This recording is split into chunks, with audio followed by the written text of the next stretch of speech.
Hi guys, so again, sorry for the quality and the look of the room and the way I look and the lighting and everything. Again, this is recorded directly from my webcam onto YouTube, so yeah. I just wanted to do a little vlog for you, just to talk about a few things, just to kind of talk in general about life. So today is the 9th of January 2012. Today was actually the first time I'd written the new date, like the new year since New Year, the written date. I was doing some banking for my dad and I had to write the date and I was like, this is the first time I've done it, so it's a little bit crazy. But today my dad was involved in a car accident. My dad's a taxi driver and we own a taxi business and we have a fleet of cars. It's not that big, but enough to earn a living, self-employed, run it all ourselves kind of thing. My mum taxi drives, I work a lot in the office. And my dad today was involved in a car accident and has written off his car.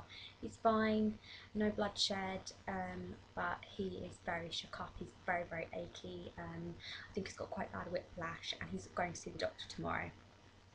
So he's all really shaken up, and it's shaken the whole family up because less than 6 months ago my brother was involved in a bad car accident and wrote his car off. Now my family, my dad's a fully qualified mechanic and my brother's a fully qualified mechanic, so we know a lot about cars. I know quite a lot about cars. I know how to change an air filter, a cabin filter, I know how to check the oil, I know how to fill up the oil.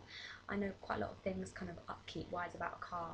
And I know when you look at a car if there's something wrong with it. And my brother wrote his car off not 6 months ago. I think it was less than that. It was since September. It's since I started college, so 4 months ago maybe.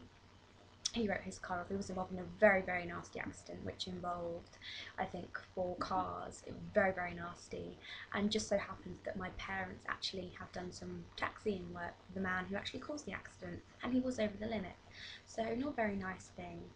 And then today my dad was involved in a car accident. He was stationary at traffic lights, and I think he was stationary, I'm not 100% sure, but I think he was. It's all kind of not quite sunk in yet, and someone came roaring up behind him and smacked into the back of him, and the man who ran into him didn't have a seatbelt on, and was a big crack over his windscreen, and if he was any smaller, he's quite a large man apparently, if he was any smaller he would have gone straight through the windscreen and probably would have died. He was out for the count. I don't think my dad actually spoke to him, so he was unconscious. But he ran into the back of my dad. My dad was stationary at a red light, and this man just came roaring up behind him. And the impact of the crash bounced him kind of onto the pavement. And it just so happens that my dad was actually outside a kind of like a tyre and exhaust place, and they all apparently just went running off the forecourt. And quite a bad accident, and more than one person has said to him, you are really, really lucky you're in the kind of car you're in. My dad has still have it, but it's going tomorrow, a Volvo V70 estate, which is a really, really long car, and the impact of it you can see all along the left hand side of the car. The passenger side door doesn't shut properly, the front door doesn't shut, and everything is just squashed. And if he'd had a shorter saloon car, he probably would have been in a lot worse than he was. So we're all a little bit kind of really shook up, because even though I wasn't in the accident, you hear that your dad's been in a car accident and it's just like gut wrenching, and you're just like, oh my god, I hope he's okay. Now, for myself, I ride pillion on a motorbike, and when you're on a motorbike, you're like acutely aware to everything going on around you. You're acutely aware of other traffic, of other bikes, of everything, all the other traffic on the road. You're reading the roads 10 times more. You've also got better visibility on a bike because you can turn your head round. I don't turn my head round too much because it does shake the balance of the bike, and I could probably knock it over if I moved around too much. But you have a lot more visibility. Obviously you can't see behind you. The driver, there's a thing called the lifesaver, where if you're going to make a manoeuvre, you're going to turn, or you're going to change lanes or something, you're going to overtake, you do what's called a lifesaver, and you look over your shoulder. It doesn't matter what shoulder, just depending on the way you're going, it's called a lifesaver, and you look over your shoulder to make sure that someone's not roaring down beside you and carving you up or trying to overtake you or anything. So you have a lot more visibility, you can see everything a lot clearer. And since the first time I rode out on a motorbike, I said everyone should do it. Everyone should be made to do it, not to learn how to ride on a bike, not to learn how to ride it, but to sit on the back as a pillion and experience other people around you. Because I think you become so aware of everyone around you, even if you're not driving it, you're so aware of everyone kind of coming out of junctions, and there's been a car there, and it just really highlights road safety and how careful you have to be. And there are a lot of accidents involving cyclists, like just a normal push bike, and then motorcyclists. And it's because people, a lot of the time, don't see them. They don't look in their rearview mirrors or the right mirrors, and they're not looking around them, and they hit into them or things like that. They pull out in front of them and they just don't see them.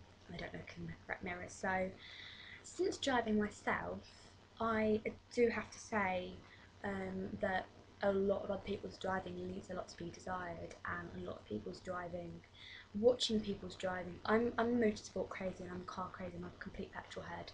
So I do watch. I watch everyone's driving, and I watch the kids pouring out of college and pouring into college in the mornings, and then in the afternoons kind of coming out of college, and their driving is horrific sometimes, to the fact of they don't even park correctly. Like there's like a T junction, and the college, this is the road that the college is on, and then there's a T junction, and the college goes up, the college drive goes up.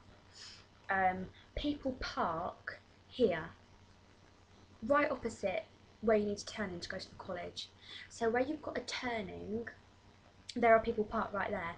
So if you're kind of coming around the cars, you're then blocking the way to go up to college, and then people from here are having to stop you to come round because there's loads of cars parked here. People who've taken their test, newly taken their test, and they don't even know where to park properly, and know that is a really stupid place to park and really, really unsafe. Who parks in front of it? Who parks in front of a junction? No one. I wouldn't even do that, and I can't even park yet. I haven't even done covered parking, and I know that's wrong. So I really kind of just having a bit of a rant today. There's so many drivers who don't even use their indicators properly, and using their indicators properly could just mean that a roundabout would flow just that little bit better, and their positioning in the roads is rubbish, and that if they position themselves better in the road, other drivers would know what was going on.